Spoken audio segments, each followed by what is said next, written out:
Oh, greetings.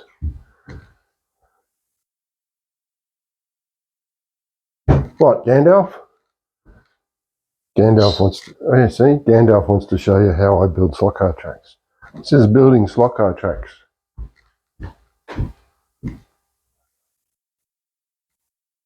You come and have a look, are you? Gandalf's coming to have a look. So we're building a slot car track, not from bits of plastic or even bits of rubber. In the old days, slot car track was made from rubber material.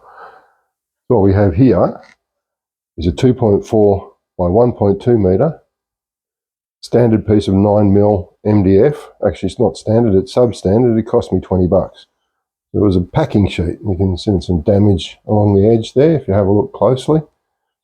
But packing sheet for a standard pallet of 2.4 by 1.2 sheets of whatever. There you go, you can sit there. You've come in when I've done a few hours work, but that's just basic crap. So what I did was I've taken two corners off, this one here, this one here. Cut these corners off so that I can walk past it. There's not a lot of room here, there's enough room. And this is going to be a one sheet track. I'm not going to add anything to it. It's going to be a tri-oval. Up across the bridge, back down and around and up here. I like to draw on my paper. This is my paper. I like to draw my track by hand, by eye, figure out where it's going to go. I fit it to my piece of wood and how it's bolted together. See now this was cut. It's there's a bookcase here and it's screwed to that. There's a step ladder here, a little wooden step ladder. Yes, I can still use it. A step ladder, use that for storage. That's screwed to that. And down here there's another little bookcase. This is a bit lower than that one to give it a nice two-level effect. So it's screwed down as well. So there'll be some funny camber changes. I see the track going this way.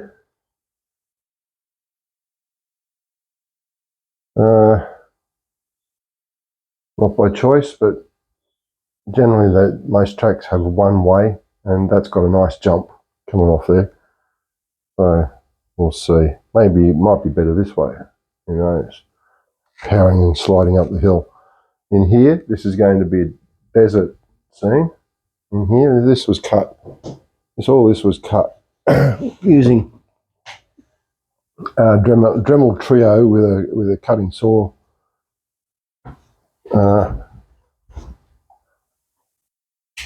Some little bit of light. There's a cutting saw bit in there. Dremel Trios have been discontinued. It's just a saw, electric saw. I don't recommend getting one of them. They're pretty useless, except for this sort of stuff, really delicate little scroll work. It's really good for that. I am going to get a 1/8 or 3mm bit for this and hand cut the slots. So drawn on by hand, screwed down with wood screws.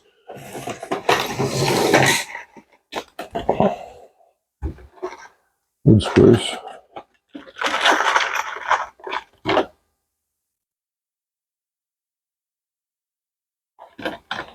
Always, never cheap out on these.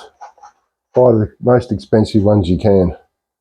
Get them in big boxes. Like if you can afford to get 1,000 of them, get 1,000 of them. 100 better than 20.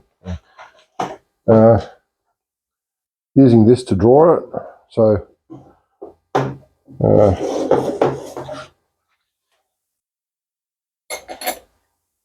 It doesn't matter how you draw it. This is just you stick the pencil in there and trace it. So when I do the slots, I'll probably do that too. At the moment, I've got pretty much the center of the track marked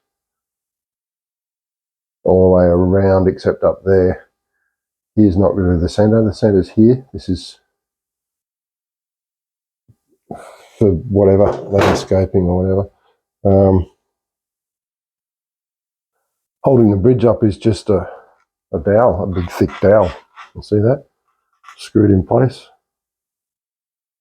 On top, screwed in there, and it's just sitting on the floor. Well, it's sitting on a brick actually.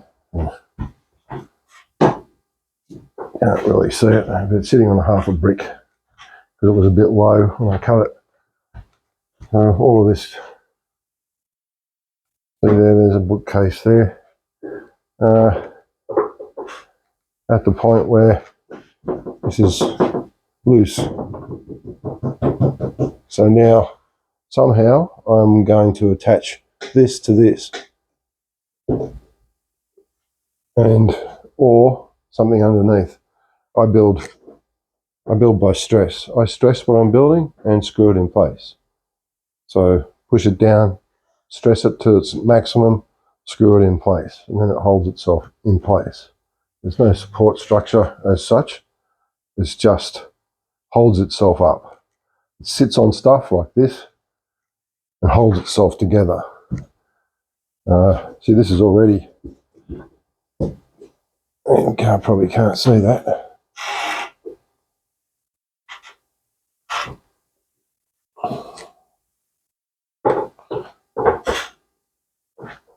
This has already got some strength in it, see? And there's no support here, but here it's starting to take up some strength and doesn't need much. Now if I screw that to that with something, whatever, it'll come good. This is 9mm thick.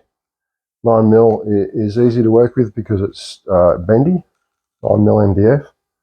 I'm not going to paint this. I'm going to leave it the way it is. I will landscape it, and I've never done a track with landscaping before, so that's new to me. Even though this is probably what, 1, 2, 3, 4, 5, 6, 7. I've done about 10 hand-routed wooden tracks now, various designs from drag strips to hill climbs, to ovals with infields. Some of them I've got videos online. Some of my tracks are going on nearly 20 years old now, and as far as I know, they're still running. And at least the first one I made, I know is still running. It's in Belconnen. It was a 32nd scale copper tape track, routed into a number of different timbers. That one, I was testing stuff and painted it, and that one was landscape, weathered. So some of it was like driving on hard creek beds and things like that. It was pretty cool. The guy I gave it to loves it, still loves it. He's never given it back to me, bastard. Well, I should have made a deal with him because I gave it to him in the end. Should have said if I want it back, I'm getting it back. But I didn't, so my fault. Would have fitted in here beautifully. But this one, not sure how I'm going to screw it all together yet. I need to get it tense. So I could lift that. Now, if I lifted that, supported it under this corner, that's going to take a lot of that out of it. It's tempting actually. Lift that up a bit, change the camber. I could do the same here. If I lift that and bend it, this one wants to come up, so all I need is something in between there to support it.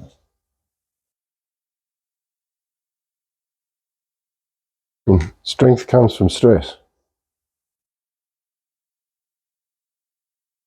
When you drop a bolt into into a nut. It's the thread stressing against the nut that does it up. It's very simple. Stress causes strength, and this is really easy to stress out.